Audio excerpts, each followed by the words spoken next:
তাদের সাথে বেয়াদবিমূলক আচরণ করবেন না। দেখতে তাদেরকে পাগলের মতো মনে হলো, তারা প্রকৃতপক্ষে আল্লাহ আল্লাহ রাসূলের পাগল। সুবহানাল্লাহ বলে দেখানোর জন্য কোন ইবাদত করো, আমি আল্লাহর দরবারে ওই ইবাদত কোনোদিন কবুল হবে না। কথা বলেন ঠিক কিনা? এই জন্য বেশি বেশি করে আল্লাহর ইবাদত করা দরকার আছে কিনা? মায়ের খেদমত করার দরকার আছে কিনা?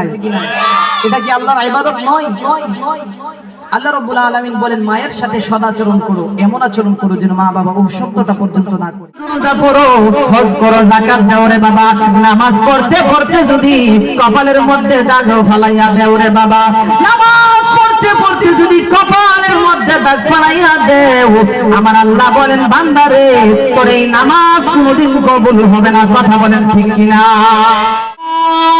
রাব্বুকা আল্লা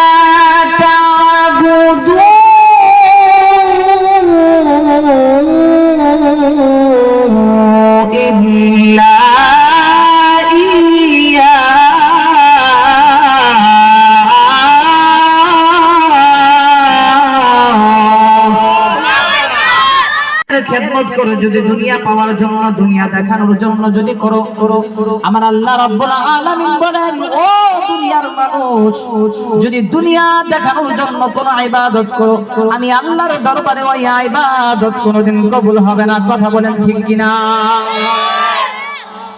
এই জন্য বেশি বেশি করে আল্লাহর ইবাদত করা দরকার আছে কিনা? মায়ের খেদমত করার দরকার আছে কিনা? এটা কি আল্লাহর ইবাদত নয়?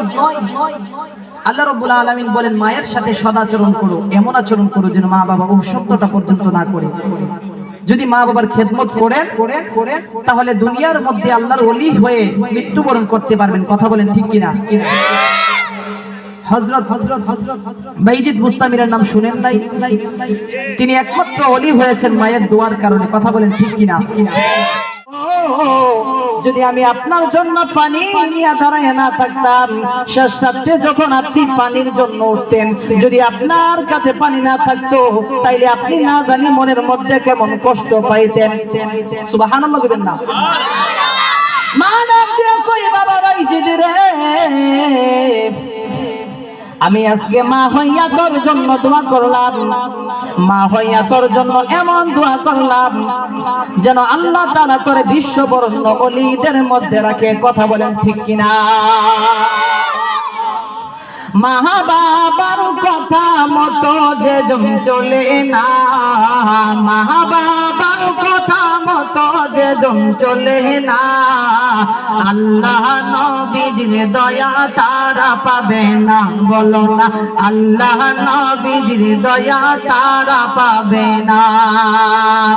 মা বাবার মনে কষ্ট দিলে নামাজ রোজা যায় বিফলে, মা বাবার মনে কষ্ট দিলে নামাজ রোজা যায় বিফলে। মা বাবার মনে কষ্ট দিয়ে যদি তুমি নামাজ রোজা পড়ো, হজ করো, যাকাত দাও রে বাবা, নামাজ পড়তে পড়তে যদি কপালের মধ্যে দাগ ফালাইয়া দেও রে বাবা, নামাজ পড়তে পড়তে যদি কপালের মধ্যে দাগ ফালাইয়া দেও, আমার আল্লাহ বলেন বান্দারে তোর এই নামাজ কোনোদিন কবুল হবে না। কথা বলেন ঠিক কিনা? মায়ের খেদমত করা দরকার আছে কিনা? নাকি মা যদি আপনার একটা খাড়া দেয় বলেন পারতাম না? কত মানুষ আছে মায়ের মনে কষ্ট দিয়া এমন ভাবে দুনিয়াতে লানতের জিন্দেগি গড়ছে যে দুনিয়ার মধ্যে অপমান, অপদস্থ, লাঞ্ছিত, বঞ্চিত হয়ে গেছে। কথা বলেন ঠিক কিনা? আর দুনিয়ার মধ্যে এমন মানুষ ছিল যারা মায়ের খেদমত কইরা আল্লাহর ওলি হয়েছে। বাইজিদ বুস্তামির মধ্যে দোয়া করে আল্লাহ গো, ও দয়াময় আল্লাহ, আপনি চাইলে তো ফকিরকে আমির বানাইতে পারেন, আবার আমিরকে ফকির বানাইতে পারেন। ইয়া রাব্বুল আলামিন, আমি আজকে দোয়া করলাম আমার বাবা বাইজিদরে আপনি বিশ্ববরণ্য ওলিদের মধ্যে রাখেন। সুবহানাল্লাহ। এমন দোয়ার দরকার আছে কিনা? যদি মার কথা না হলে তাহলে মা কি দোয়া করবো?